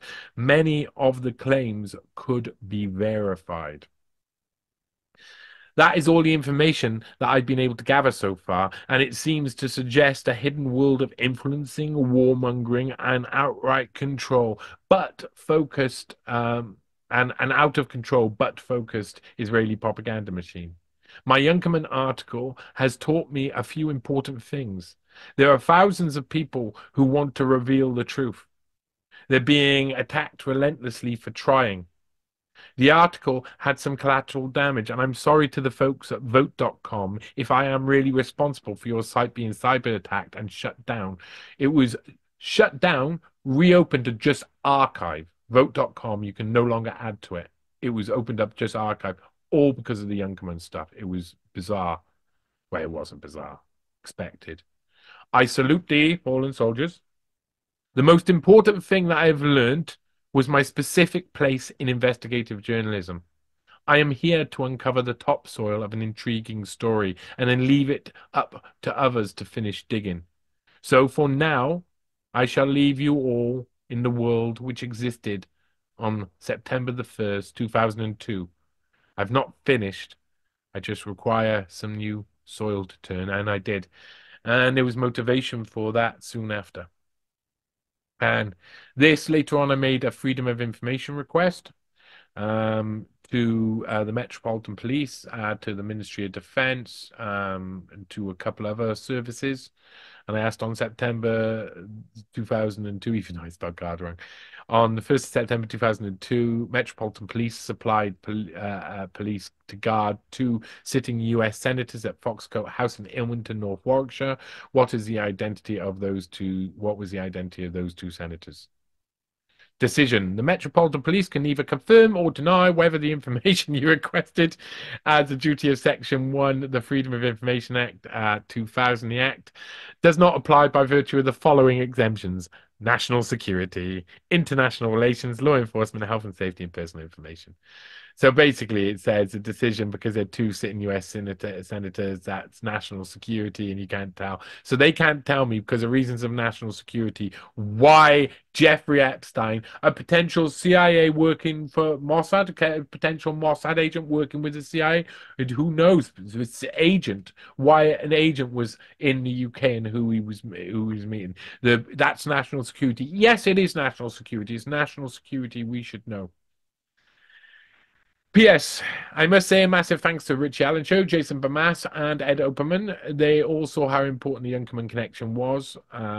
Without their exposure and all the wonderful people who helped share the article and participate in the investigation, I'd have been very much alone right now. It is up to all of us to support the independent media. It is here that you will get the news, which in the mainstream prefer you don't. Also, Tony Goslin helped in getting out my Junkerman voice when I didn't have a voice anymore. He was massively important. Tony Goslin, good guy. PPS, a small footnote on donations of Les and Abigail Wexner.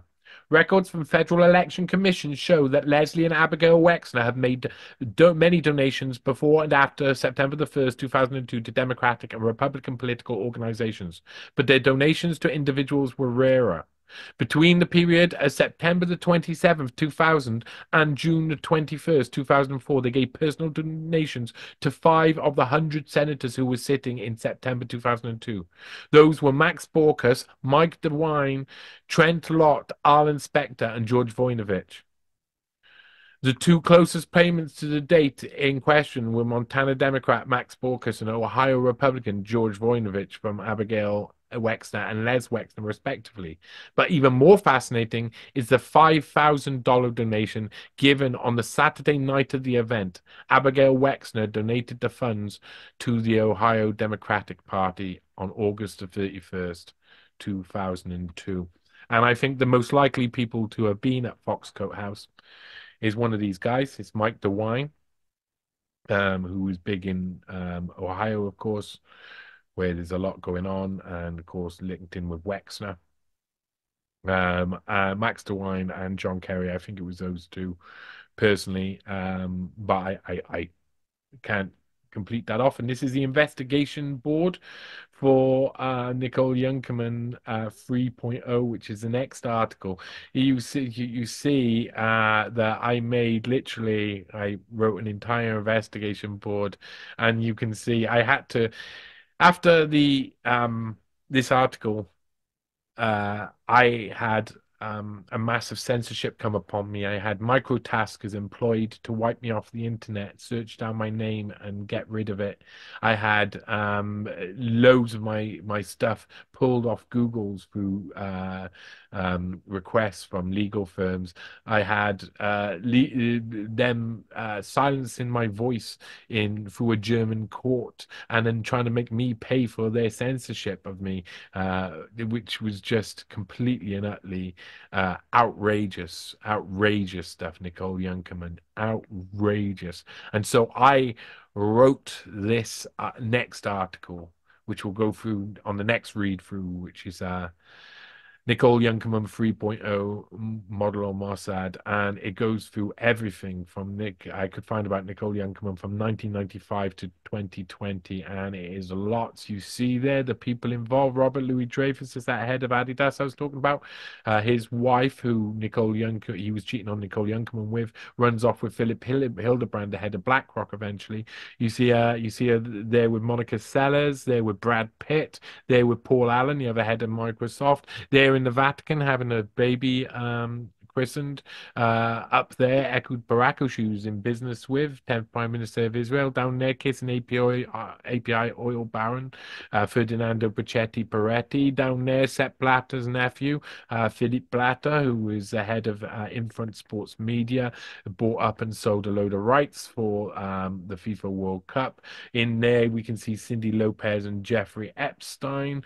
And down here, of course, we got Wexner's and other things.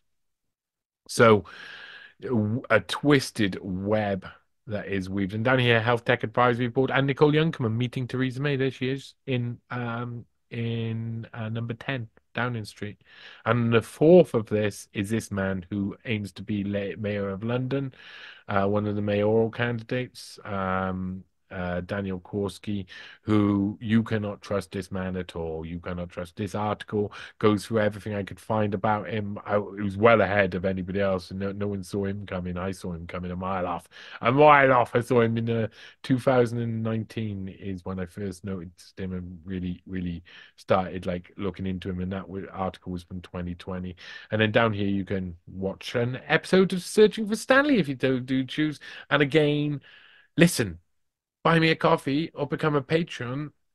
I need the help. I need the help. I need to keep doing this. I need to keep doing this work and keep doing read-throughs and getting this information out to people. And I'm a relentless worker. Look at my work. Contact me down at the bottom if you want to contact me down at the bottom. You can speak to me on things like X and stuff and all of that nonsense. And we have just spent our time in Foxcoat House there. There you go. Foxcoat House in North Warwickshire, where Epstein and Junkerman were. It's a very interesting web they weaved, isn't it? Isn't it indeed? And that article was really, I had written the first Junkerman article, and I knew, wow, I need to know more, and I didn't expect it. And then it was almost like the universe provided all the pieces, and I ended up walking into it. And I don't know if it's, with this, always be suspicious if you get handed a story so easily.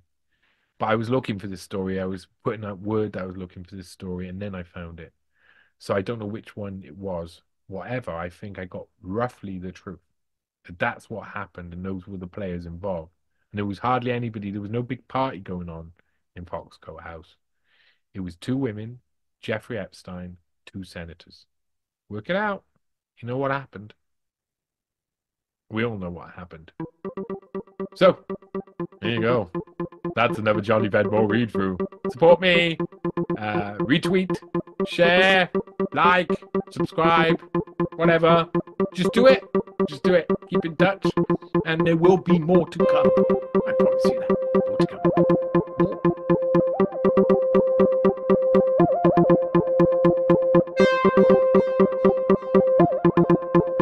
What we know is that we will end up with many more unemployed. Last, but not least, is this clip from Scott Armstrong and his interview with James Roguski.